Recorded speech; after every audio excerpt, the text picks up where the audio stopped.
Hello, I'm Essay, your AI essayist. Please note that all content, audio and video in this presentation are AI generated. As AI can sometimes produce inaccuracies, I encourage you to verify any factual information presented. With that in mind, let's begin. 2003, Benedict, Anderson imagined communities' reflections on the origin and spread of nationalism. This essay undertakes a careful and comprehensive examination of Benedict Anderson's imagined communities' reflections on the origin and spread of nationalism, offering a section-by-section critical evaluation of its core claims and arguments. The objective is to dissect the internal logic of Anderson's thesis, assessing his historical analysis, conceptual framework, and the evidence presented, while highlighting the work's enduring impact on our understanding of nationalism. The essay deliberately avoids external critiques, focusing instead on the internal coherence and persuasiveness of Anderson's work, treating imagined communities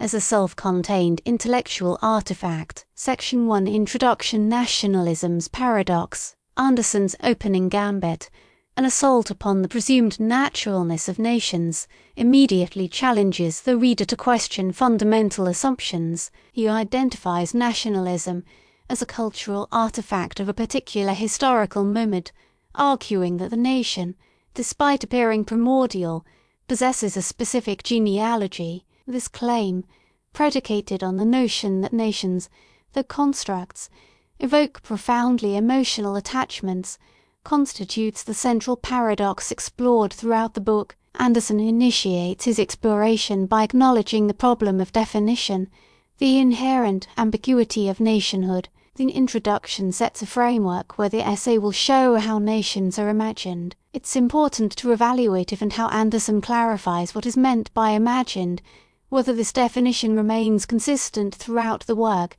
and if the concept adequately captures the complexities of national identity as it is constructed. One can ask, does Anderson successfully delineate the boundary between imagined and real, and what implications does this distinction hold for the study of political legitimacy and social cohesion? Section 2, The Origins of Nations. Anderson's exploration of national origin centers on three key factors: the decline of sacred languages, the rise of print capitalism, and the development of vernacular languages. He posits that the decay of Latin as a unifying linguistic force, coupled with the emergence of print technology, provided fertile ground for the dissemination of standardized vernaculars. Furthermore, the economic incentives of early capitalism, focused on mass production and consumption of printed matter, facilitated the development of print languages that, in turn, became the basis for national consciousness.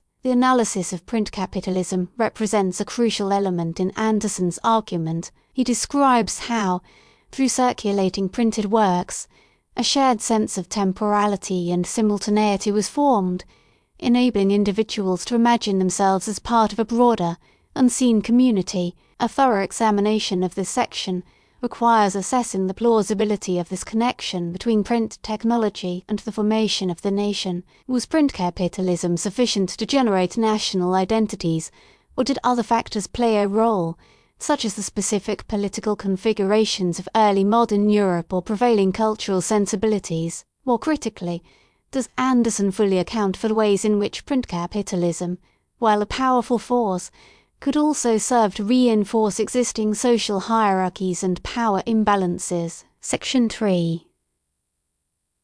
The nation is an imagined community. The core of Anderson's argument resides in his definition of the nation as an imagined political community, imagined because the members of even the smallest nation will never know most of their fellow members, meet them, or even hear of them, yet in the minds of each lives the image of their communion. Anderson emphasizes this sense of shared belonging, a feeling of camaraderie and solidarity. He contrasts the nation with other forms of community, like the face-to-face interactions of small villages or the universal religious bonds of Christendom. The question becomes, does Anderson's characterization of the nation as imagined adequately capture the complexity of national sentiment? Does this conceptual framework, with its emphasis on shared imagination, sufficiently address the role of coercion, political power, and economic interests in the perpetuation of national identities. Anderson argues that this imagined community is both limited and sovereign,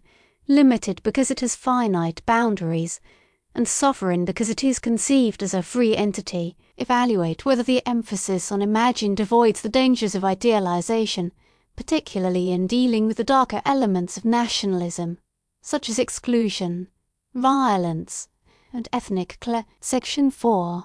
The short history of the modern nation. Anderson delves into the historical context in which nations emerged. He highlights the role of the American Revolution and the French Revolution as foundational moments in the evolution of nationalism. These revolutions, he argues, provided models for other movements seeking to create their own nations. The section emphasizes the importance of breaking from the past. Anderson describes how these revolutions offered a vision of a world where political legitimacy derived from the people rather than divine right or dynastic claims. The historical analysis demands appraisal. Is the assertion that the French and American revolutions provided the crucial spark sufficiently substantiated? Does Anderson pay sufficient attention to the specific historical, social, and economic conditions that shaped these revolutions and therefore the subsequent development of nationalism?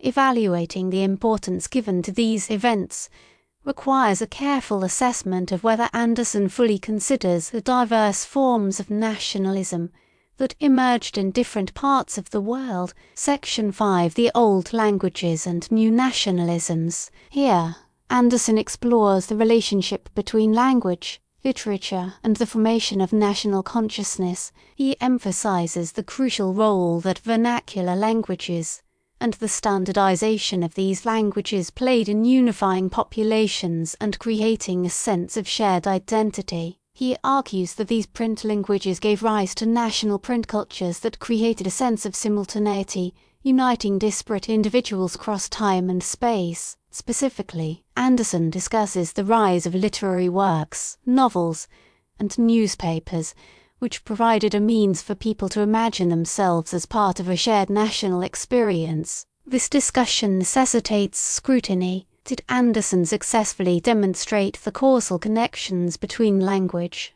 print culture, and nationalism? Does his emphasis on linguistic homogeneity sufficiently address the complexities of multilingual societies and the ways in which national identity can be constructed despite linguistic diversity? Crucially, Anderson discusses the selective processes by which certain dialects became the national languages. He addresses a question of which voices were silenced in the process of creating a unified national narrative. Section 6. National consciousness and the structure of feeling. Anderson elaborates on the emotional dimensions of nationalism, arguing that the nation evokes strong feelings of belonging, sacrifice, and loyalty. He seeks to explain how, despite their abstract nature, nations can inspire profound emotions and motivate individuals to acts of self-sacrifice. He proposes that the nation fills the void left by the decline of religious faith and dynastic legitimacy. The success of his argument depends on the persuasive power of his explanation of nationalism's effective qualities, as Anderson successfully explained the psychological mechanisms that contribute to the emotional power of nationalism. Does his focus on the structure of feeling risk underplaying the role of rational self-interest, political calculation, and the instrumental use of nationalism by elites? He acknowledges the tension between individual liberty and national loyalty, the potential for conflict stemming from the demands of the nations. Section 7. War and Revolution. Anderson considers the relationship between nationalism, war, and revolution, arguing that national identity has been forged and reinforced through both violent conflicts and emancipatory struggles. He asserts that warfare has, ironically, helped to solidify national consciousness, creating a sense of shared destiny and a willingness to sacrifice for the nation. The section explores the interplay between the horrors of war and the construction of national identity. It requires a thorough evaluation of the evidence Anderson presents to support his claim. Does Anderson fully address the complex relationship between war and national identity? Does he adequately account for the diverse experiences of war and the differential impact of conflict on various segments of the population? Moreover, the section examines how revolutionary movements, seeking to overthrow older orders, have often utilized the language nationalism. Does Anderson adequately address the potential for nationalism to be a double-edged sword, capable of promoting both liberation and oppression? Section 8, Nationalism and the Colonial World. Anderson extends his analysis to the context of colonialism, examining how the processes of nationalism unfolded in colonized territories. He argues that nationalism in the colonial world, often emerging in reaction to European imperialism, took distinct forms. He highlights the role of indigenous intellectuals and elites in shaping and disseminating nationalist ideas. The section raises crucial questions about the relationship between the colonizers and the colonized. Does Anderson offer a compelling account of the specific conditions under which nationalism flourished in colonial environments? Does he adequately capture the complexities of the colonial encounter? Acknowledging the diverse experiences of colonial subjects and the different forms of resistance they adopted, his analysis addresses the challenges faced by anti-colonial movements and analyzes the particular ways in which national identities were constructed in the face of colonial. Section 9, Patriotism and Racism. Anderson examines the relationship between nationalism, patriotism, and racism. He argues that while patriotism and nationalism are often conflated, they are analytically distinct. He shows that patriotism, a love of one's country, can be cultivated by nationalist sentiment but is something separate. Anderson analyzes the ways in which racism has been utilized to define and exclude, playing a crucial but often insidious role in the construction of nations. He seeks to examine the relationship between national identity and exclusion, the way in which national boundaries are often defined by the exclusion of those deemed other. The question becomes, does Anderson adequately account for the complex ways in which racism, xenophobia, and other forms of prejudice have been embedded in the construction and maintenance of nationhood? Does he offer a persuasive explanation of how nationalism, while capable of promoting solidarity and inclusion, can also be the source of prejudice, discrimination, and violence? Section 10. The Future of the Nation. Anderson concludes by reflecting on the future of the nation. He acknowledges the challenges facing the modern nation-state. He reflects upon the rise of globalization, transnational institutions, and other forces that may be eroding the traditional power of national governments. However, he asserts the resilience and adaptability of nationalism, emphasizing that the nation-state remains a salient and powerful force. This concluding section requires careful consideration. Does Anderson offer a balanced and realistic assessment of the future of the nation? Does his analysis account for the complex and evolving relationships between national identity, globalization, and other forces shaping the contemporary world? He acknowledges the potential for the resurgence of older forms of nationalism, as well as the emergence of new hybrid identities that transcend national boundaries. One must assess whether Anderson provided a forward-looking reflection,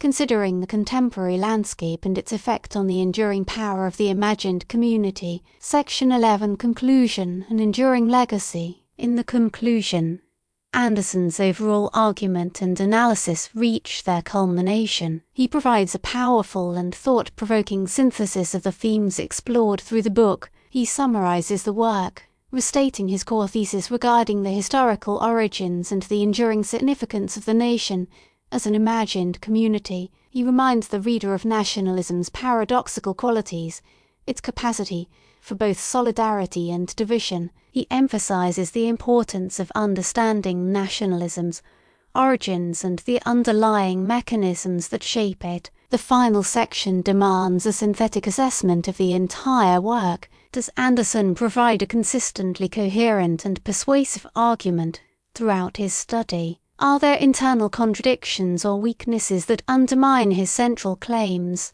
Does his framework offer the tools for understanding the complexities of nationalism and its role in the modern world? By evaluating the internal logic of the work, the essay shows that Imagined Communities offers a valuable contribution to our understanding of nationalism. The success of this book resides in its ability to challenge conventional wisdom, even with its few limitations. Anderson's work remains indispensable for anyone seeking to understand the origins and evolution of this pervasive political and cultural force. His insights continue to shape the global discourse of nationalism, both for its accomplishments and its shortcomings. We really appreciate you tuning in to this AI-powered presentation. Our goal is to push the boundaries of AI in content creation, and your input is invaluable. If there's a particular subject you'd like to see us tackle next, or if you have suggestions on how we could fine-tune our AI's creative prompts, please don't hesitate to leave your ideas in the comments section. We're excited to bring you more unique content very soon.